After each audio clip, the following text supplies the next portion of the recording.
Salam. Kita akan melanjutkan pelajaran kita yang diambil dari Yohanes 9 ayat pertama dan seterusnya. Waktu Yesus sedang lewat, ia melihat seorang yang buta sejak lahirnya. Murid-muridnya bertanya kepadanya, "Rabi, siapakah yang berbuat dosa? Orang ini sendiri atau orang tuanya, sehingga ia dilahirkan buta?" Jawab Yesus, "Bukan dia, dan bukan juga orang tuanya.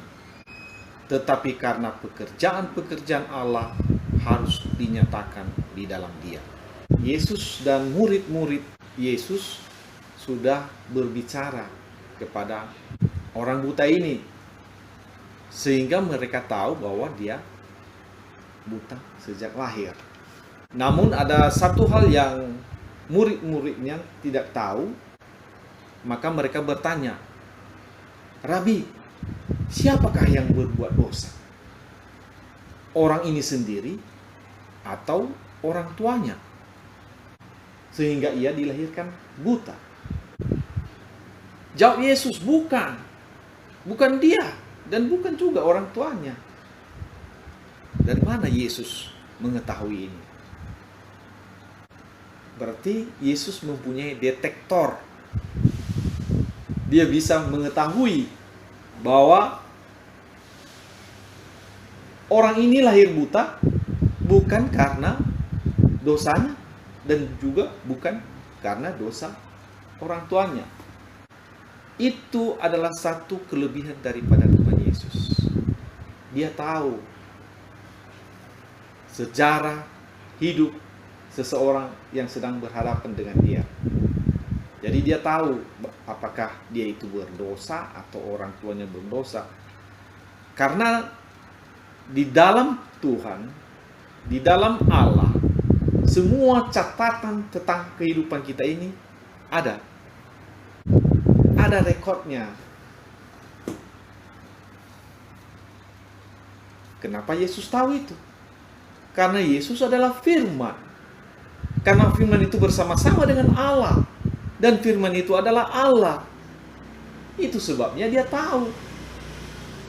Jadi semua catatan hidup manusia yang ada di dalam dunia ini, Tuhan tahu. Tidak ada yang tersembunyi baginya. Makanya Tuhan Yesus bilang, bukan juga karena orang tuanya, bukan juga karena dia, tetapi ada satu rencana Allah supaya orang bisa melihat bahwa Yesus itu adalah firman. Itu maksudnya. Jadi segala sesuatu yang telah terjadi itu sebenarnya Tuhan tahu. Ayat keempat, Yesus mengatakan, "Kita harus mengerjakan pekerjaan Dia yang mengutus aku. Selama masih siang akan datang malam, di mana tidak ada seorang pun yang dapat bekerja." Jadi apa yang dialami oleh orang buta ini sebenarnya merupakan rencana Allah. Supaya orang dapat mengenal bahwa Yesus itu adalah firman. Dan Yesus itu mengetahui semua catatan tentang manusia di bumi ini. Makanya Yesus mengatakan, karena pekerjaan-pekerjaan Allah harus dinyatakan di dalam Dia. Jadi Yesus mengajak murid-muridnya untuk mengerjakan pekerjaan Dia yang mengutus aku. Maksudnya mengerjakan pekerjaan Tuhan, pekerjaan Bapa yang mengutus Yesus. Yesus mengatakan, selama masih siang akan datang malam, di mana tidak ada seorang pun yang dapat bekerja. Artinya selama masih ada kesempatan, mari kita melakukan pekerjaan. Mari kita melakukan pekerjaan Tuhan. Ada sebuah lagu juga mengatakan, semasih ada kesempatan, mari kita melayani Tuhan. Kita akan nyanyikan sebentar nyanyiannya. hidup ini adalah kesempatan.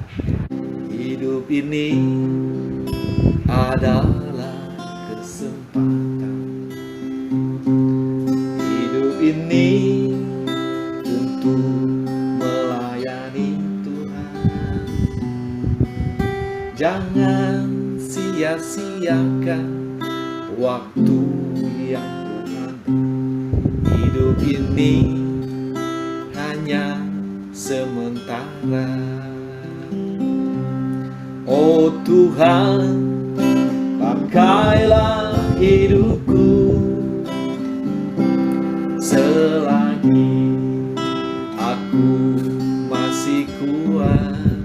Bila saatnya nanti ku tak berdaya lagi, hidup ini sudah jadi berkat.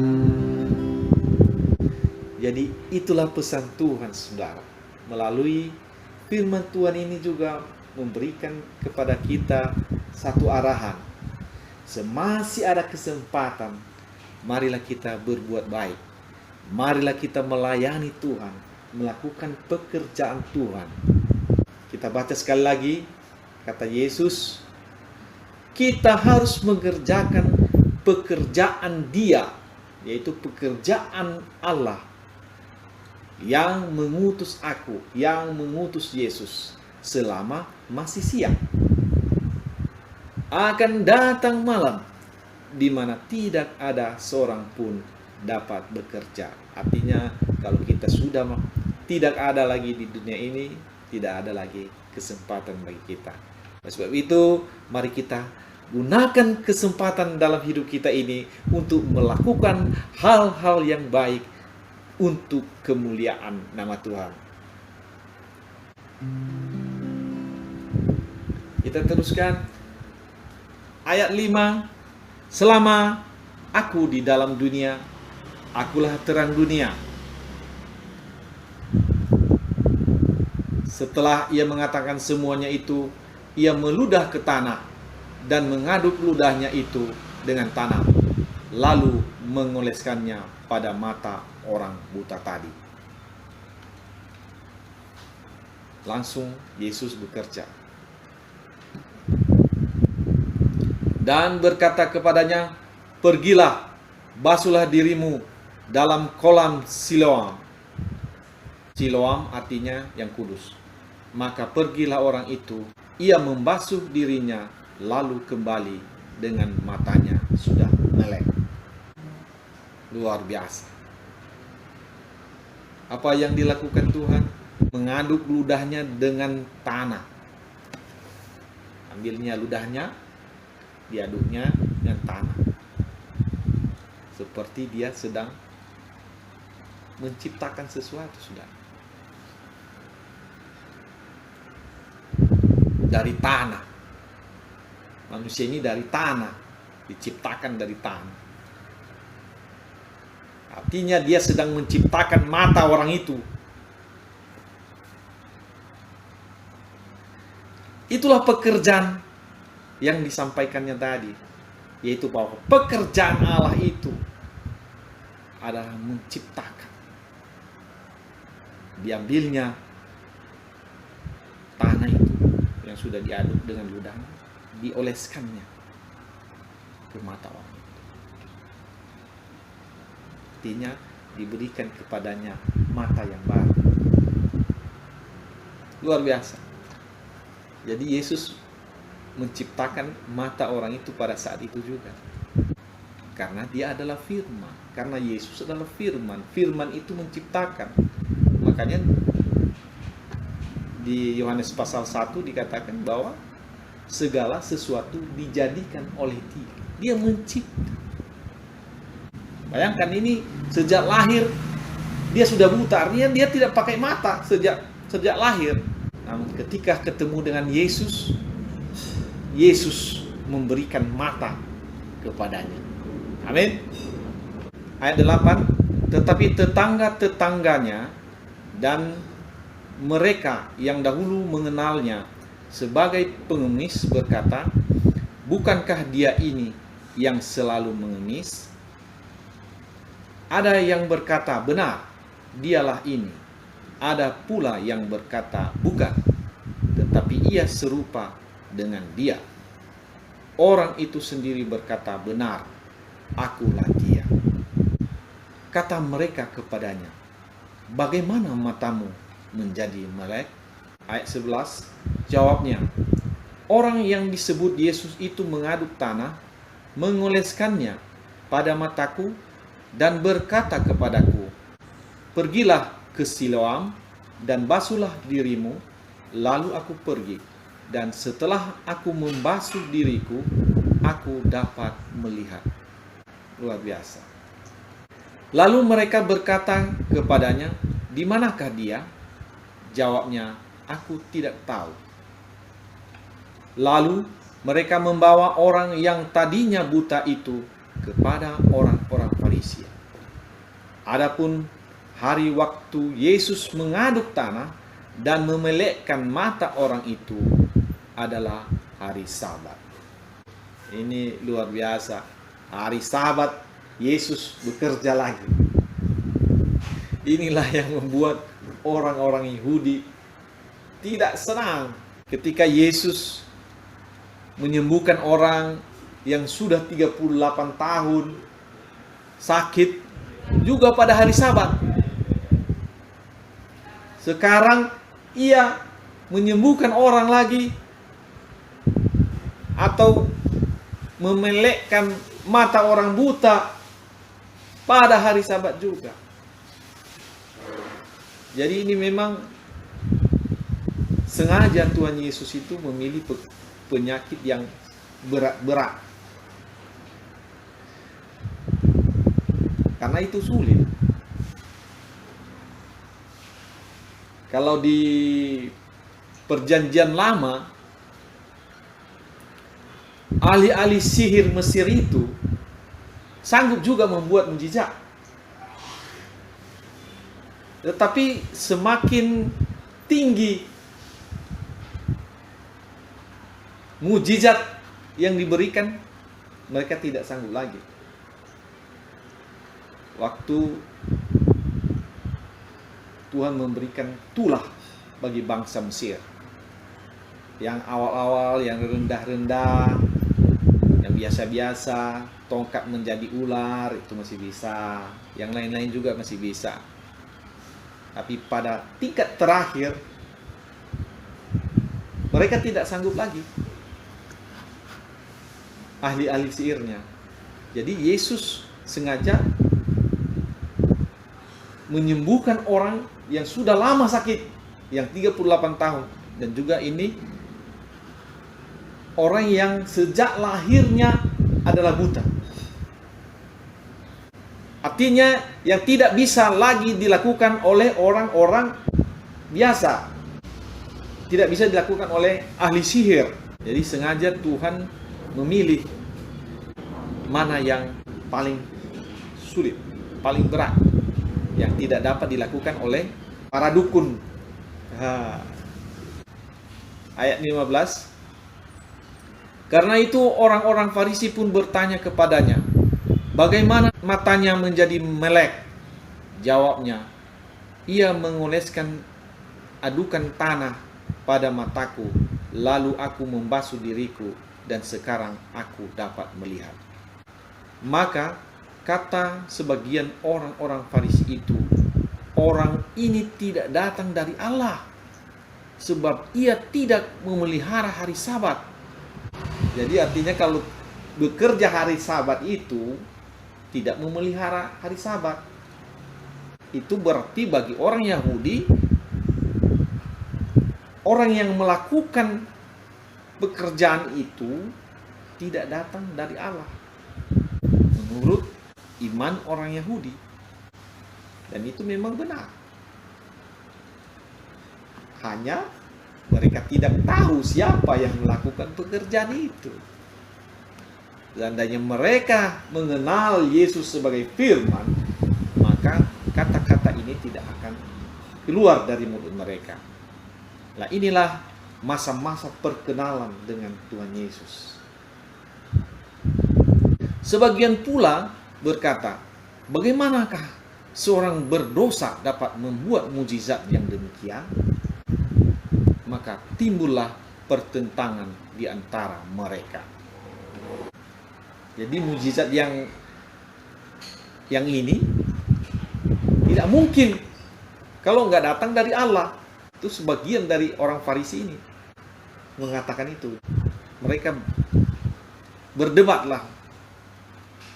Ayat 17, lalu kata mereka pula kepada orang buta itu, dan engkau, apakah katamu tentang dia? Karena ia telah memelekkan matamu. Jawabnya, ia adalah seorang nabi. Jadi orang buta ini walaupun dia buta, namun hatinya tidak buta. Dia mengenal bahwa seorang yang bisa menyembuhkan orang yang buta sejak lahir, membuat melek mata seorang yang buta sejak lahir, itu bukan orang biasa. Dia minimal dia seorang nabi. Dia buta, tapi dia memiliki iman. Tetapi orang-orang Yahudi itu tidak percaya bahwa tadinya ia buta dan baru dapat melihat lagi. Sampai mereka memanggil orang tuanya dan bertanya kepada mereka, inikah anakmu yang kamu katakan bahwa ia lahir buta? Kalau begitu, bagaimanakah ia sekarang dapat melihat? Jawab orang tua itu, yang kami tahu ialah bahwa dia ini anak kami dan bahwa ia lahir buta. Tetapi bagaimana ia sekarang dapat melihat? Kami tidak tahu. Dan siapa yang memelekkan matanya? Kami tidak tahu juga. Tanyakanlah kepadanya sendiri. Ia sudah dewasa. Ia dapat berkata-kata untuk dirinya sendiri. Orang tuanya berkata demikian karena mereka takut kepada orang-orang Yahudi. Sebab orang-orang Yahudi itu telah sepakat bahwa setiap orang yang mengaku dia sebagai Mesias akan dikucilkan. Jadi sudah ada rumor di antara orang-orang Yahudi bahwa apabila Yesus diakui sebagai Mesias, dia akan dikucilkan. Ya, ini biasa. Jadi sejak lama ini sudah ada ini. Jadi kalau ada seseorang yang membuat pembaharuan,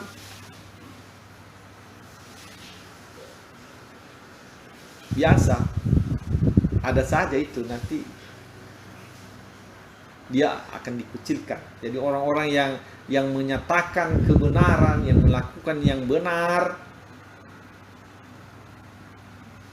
akan dikucilkan. Sampai sekarang ada ini. Di negara kita pun ada ini. Itulah sebabnya maka orang tuanya berkata, ia telah dewasa. Tanyakanlah kepadanya sendiri. Roh ketakutan telah disebarkan, ditakut-takuti orang, supaya orang tidak percaya kepada Tuhan, tidak percaya kepada kebenaran. Jadi kalau ada sekarang yang seperti itu normal. Makanya jangan kita terkejut melihat itu, karena sejak dulu kala sudah ada yang seperti itu. Lalu mereka memanggil sekali lagi orang yang tadinya buta itu dan berkata kepadanya, katakanlah kebenaran di hadapan Allah. Kami tahu bahwa orang itu orang berdosa. Orang-orang Yahudi ini, orang Farisi ini langsung mengklaim bahwa Yesus itu orang berdosa. Jawab orang yang buta tadi, apakah orang itu orang berdosa? Aku tidak tahu. Tetapi satu hal aku tahu, yaitu bahwa aku tadinya buta dan sekarang dapat melihat. Jadi itulah yang aku tahu. Mana aku tahu dia berdosa atau tidak. Jadi Kadang-kadang manusia lebih pintar daripada Tuhan sendiri. Manusia lebih tahu bahwa orang berdosa, sementara yang tahu sebenarnya orang berdosa atau tidak itu adalah Tuhan. Kecuali nampak di depan mata kita dia berbuat zina, dia mencuri, dia membunuh di depan mata kita, ya barulah kita bisa bilang. Tapi dia melakukan yang baik. Dia sedang melakukan hal yang luar biasa. Karena dia berbelas kasihan kepada orang yang tidak dapat melihat. Makanya dia menciptakan mata untuk orang ini, supaya ia dapat melihat. Kata mereka kepadanya, jadi kata orang-orang Yahudi ini kepadanya, apakah yang diperbuatnya padamu? Bagaimana ia memelekkan matamu? Ditanya lagi. Tidak puas mereka dengan jawaban orang ini. Jawabnya, telah kukatakan kepadamu dan kamu tidak mendengarkannya. Mengapa kamu hendak mendengarkannya lagi? Barangkali kamu mau menjadi muridnya juga. Sambil mengejek, mereka berkata kepadanya, engkau murid orang itu, tetapi kami murid-murid Musa. Luar biasa. Mereka mengaku mereka adalah murid-murid Musa. Ini adalah sebuah pengakuan. Bisa saja kita mengaku kita murid-murid Musa karena kita ada jabatan di dalam pelayanan rohani, kerohanian. Tapi yang sebenarnya yang tahu siapa kita adalah Tuhan. Tuhan tahu siapa kita. Mungkin sudah ada nama jabatannya di dalam kerohanian, di dalam bait Allah itu. Maka mereka mengatakan kami adalah murid-murid Musa. Kami sudah hebat kami ini. Jangan sembarangan ngomong. Ini memang selalu ada ini. Sampai sekarang ada ini. Orang-orang yang munafik banyak ini. Di mana-mana ada ini. Ayat 29. Kami tahu bahwa Allah telah berfirman kepada Musa, tetapi tentang dia itu kami tidak tahu dari mana ia datang. Ini mereka tidak tahu dari mana ia datang. Karena mereka memang tidak percaya dengan apa yang dikatakan Musa. Tidak bisa mengerti mereka apa yang Musa telah sampaikan. Jawab orang itu kepada mereka, aneh juga bahwa kamu tidak tahu dari mana ia datang. Sedangkan ia telah memelekkan mataku. Jadi orang buta ini bingung juga. Aduh, rupanya orang-orang yang tidak buta ini lebih parah daripada aku. Aku aja yang buta mengerti bahwa kalau ada yang seperti itu pasti itu datang dari Allah. Itu datang dari Tuhan. Masa orang yang sudah belajar firman Tuhan ini dan ada di dalam bait Allah bisa mengatakan mereka tidak tahu dia datang dari mana ini? Kenapa orang bisa memelekkan mata orang buta?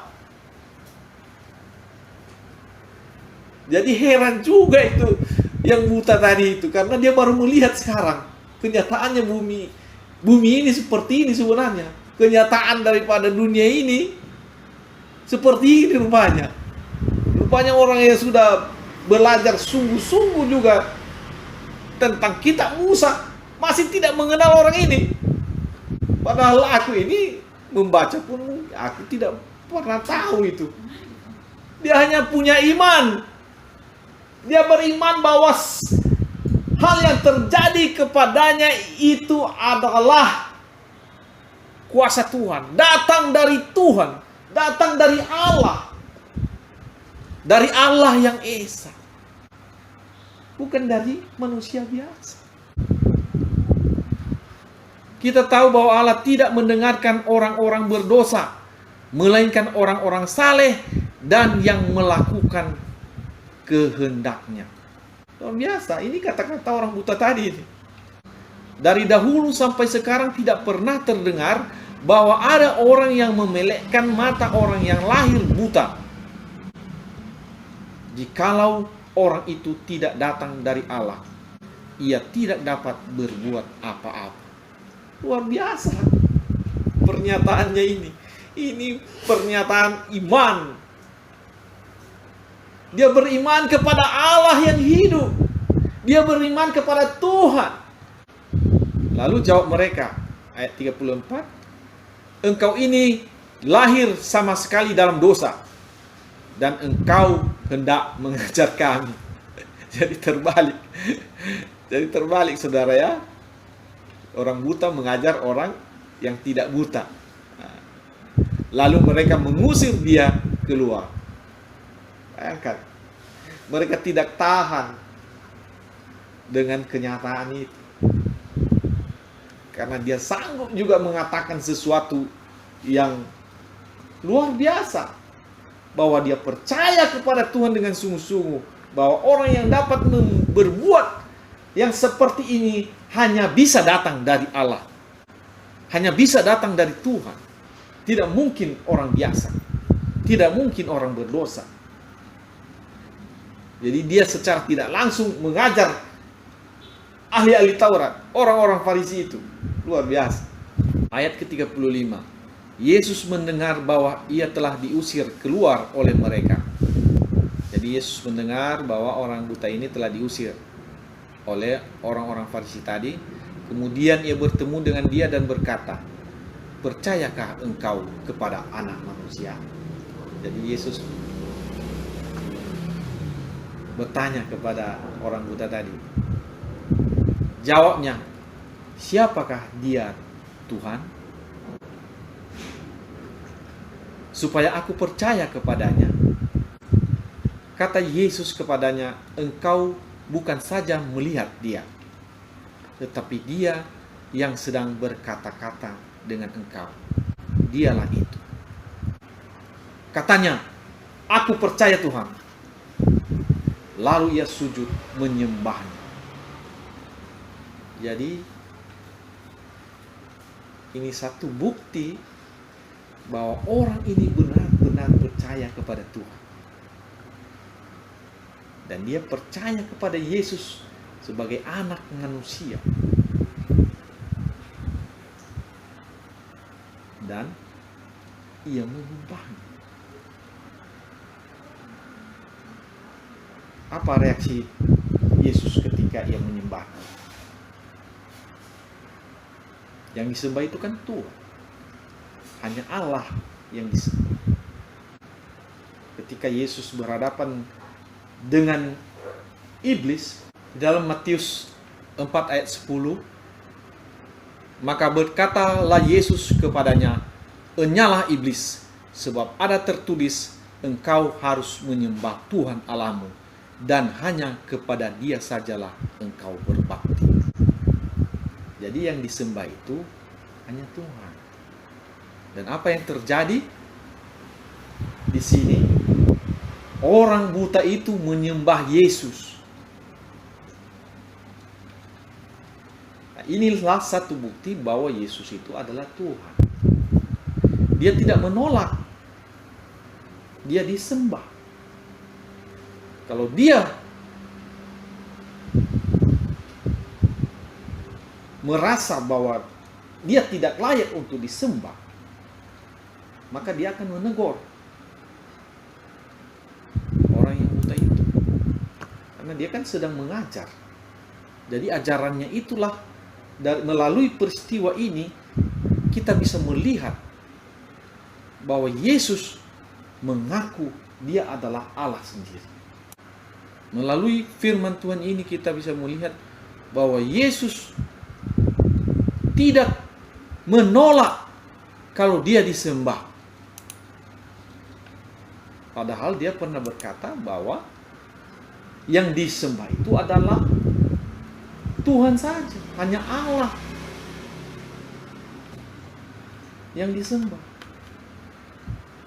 Jadi melalui ini kita bisa melihat bahwa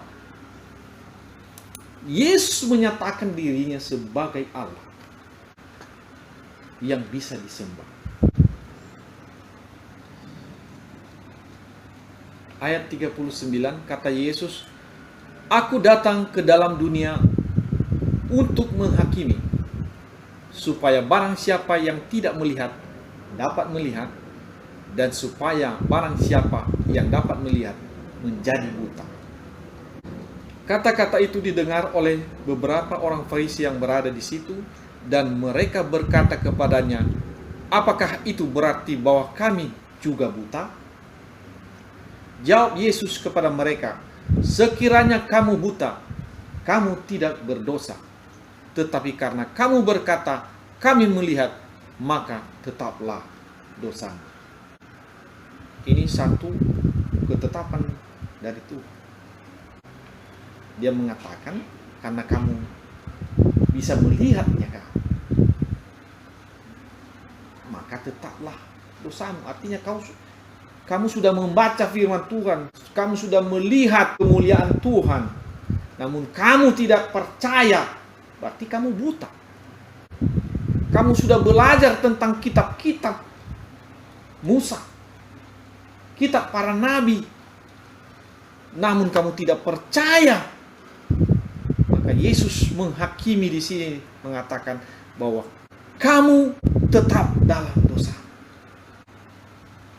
Seandainya kamu buta, kamu tidak berdosa. Artinya tidak pernah membaca kitab Musa dan kitab para nabi.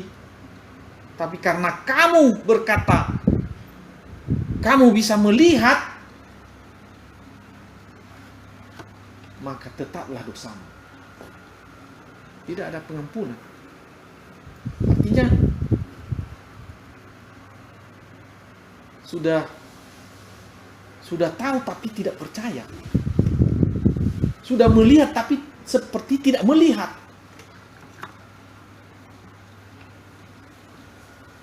Itulah maka Tuhan Yesus bilang, tetaplah dosamu. Jadi orang yang tidak percaya kepada Tuhan dengan sungguh-sungguh, Yesus mengatakan, tetaplah dosamu. Kalau dia sudah diperingati, sudah diajari, sudah semua dilakukan di hadapannya, dia melihat itu kemuliaan Allah. Dia melihat bahwa orang yang buta yang dari lahir bisa disembuhkan, bisa melihat kembali, dan tidak mengakuinya. Maka Yesus berkata, tetaplah dosamu. Melalui firman Tuhan ini kita bisa melihat statement dari Tuhan Yesus. Kalau kita sudah belajar firman Tuhan dan kita masih tidak percaya, kita tidak bertobat, Yesus mengatakan, tetaplah dosamu. Artinya tidak ada ampun lagi. Kenapa sampai Tuhan Yesus bilang seperti ini? Dia melihat bahwa tidak ada iman di dalam hati orang-orang Farisi ini. Kalau dibandingkan dengan orang yang buta ini, orang buta ini memiliki iman. Berarti dia walaupun dia buta, tetapi dia belajar mengenal Tuhan. Makanya kata-katanya tadi itu adalah kata-kata orang yang sudah pernah mendengar firman. Walaupun dia buta, tapi dia bisa mengingat bagaimana itu Tuhan sebenarnya. Sementara orang Farisi ini sudah melek matanya, bisa melihat, bisa membaca, tapi tidak percaya. Artinya mereka buta. Mereka sebenarnya yang buta. Jadi marilah kita mengikut Tuhan dengan benar, belajar dengan sungguh-sungguh, memberikan hati kita kepada Tuhan dengan sungguh-sungguh, supaya kita tidak buta dan percaya kepada Tuhan dengan benar. Segala kemuliaan bagi Tuhan di tempat yang maha tinggi. Amin.